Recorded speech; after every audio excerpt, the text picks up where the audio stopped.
మాజీ సీఎం కేసీఆర్ పై సీఎం రేవంత్ రెడ్డి కీలక వ్యాఖ్యలు చేశారు. కేసీఆర్ కుటుంబం ఆర్థిక ఉగ్రవాదుల కుటుంబం అంటూ ఆరోపించారు. తెలంగాణ ఉద్యమం పేరుతో అధికారంలోకి వచ్చిన కల్వకుంట్ల కుటుంబం అధికారం పేరుతో ఆర్థిక నేరానికి పాల్పడిందంటూ విమర్శించారు.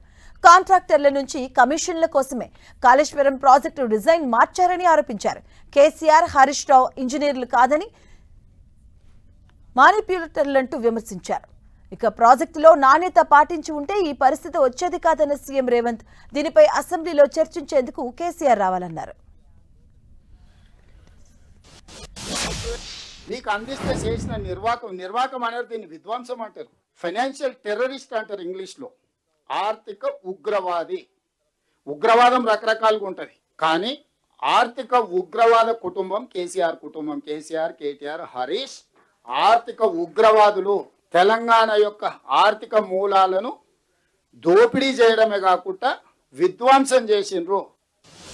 వీళ్ళు మారేటోళ్ళు కాదు, వీళ్ళు ముసుగు తోడుకొని ఉంటారు. తెలంగాణ ఉద్యమంలో ముసుగు తోడుకొని మభ్యపెట్టి మోసం చేసి అబద్ధాలు చెప్పి అధికారంలోకి వచ్చిన కాడి నుంచి దోపిడీకే ప్రాధాన్యత ఇచ్చారు. ఏ రోజు కూడా తెలంగాణ ఇంట్రెస్ట్ లో పని చేయలే. నేను ఎందుకు అథారిటేటివ్ గా చెప్తున్నా అంటే, ఉద్యమంలో తెలంగాణ ఇంట్రెస్ట్ లో ఉద్యమం చేసిన వాళ్ళు ఒక్కరిని కూడా కేసీఆర్కి ఈ పక్కన కానీ ఆ పక్కన కానీ ఉండనియలే. వాళ్ళకి ఇంటిగ్రిటీ లేదా?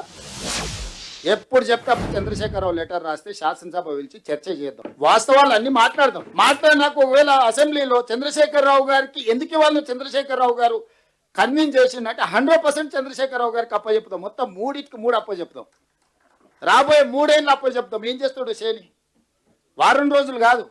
కాళేశ్వరం ప్రాజెక్టు ఎల్ఎన్టీని లేకపోతే మిగతా వాళ్ళని కాంట్రాక్టర్లను తీసేసి హోల్సేల్గా మేజర్ కాంట్రాక్టర్ కింద ఈయనని ఇచ్చేసి ఈయన కింద వాళ్ళందరిని అపాయింట్ చేసి మొత్తం ఆయనకే అప్పచెప్తాం.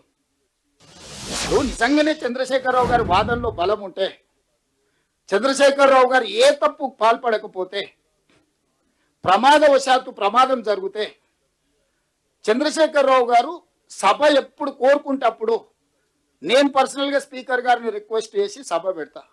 వారు కోరుకున్న రోజు శాసనసభ సమావేశాలు ఏర్పాటు చేస్తాం, శాసన మండలి సమావేశాలు ఏర్పాటు చేస్తాం. చంద్రశేఖరరావు గారికి ప్రత్యేక అనుమతి ఇస్తాం మండలికి. వారు పోయి అక్కడ ఉండి మండలి ఉండే సభ్యులను కూడా, లేకపోతే జాయింట్ సెషన్ పెడతాం ఒకటేసారి. స్పీకర్ గారిని కౌన్సిల్ చైర్మన్ రిక్వెస్ట్ చేసి ఎమ్మెల్సీలు ఎమ్మెల్యేలను జాయింట్ సెషన్ పెట్టి ఈ ప్రాజెక్టు మీద కూలంకషంగా చర్చ చేద్దాం. Once for all. నిజంగానే మా అనుభవంలో ఏమైనా మేము తీసుకునే నిర్ణయాల ఆలస్యం ఉంటే వారిని కన్విన్స్ చేయమనుండ్రి. మరి ఎందుకు మీరు ముందుకు రారు? మీకు బాధ్యత లేదా? మీరు జీతభత్యాలు తీసుకుంటలేరా? మీకు హోదా లేదా? మీకు జీతభత్యాలు ఉన్నాయి, ప్రతిపక్ష నాయకుడు హోదా ఉంది, ప్రజలు మీరు సభకు వచ్చి మాట్లాడాలని చెప్తున్నారు, మేము విజ్ఞప్తి చేస్తున్నాం.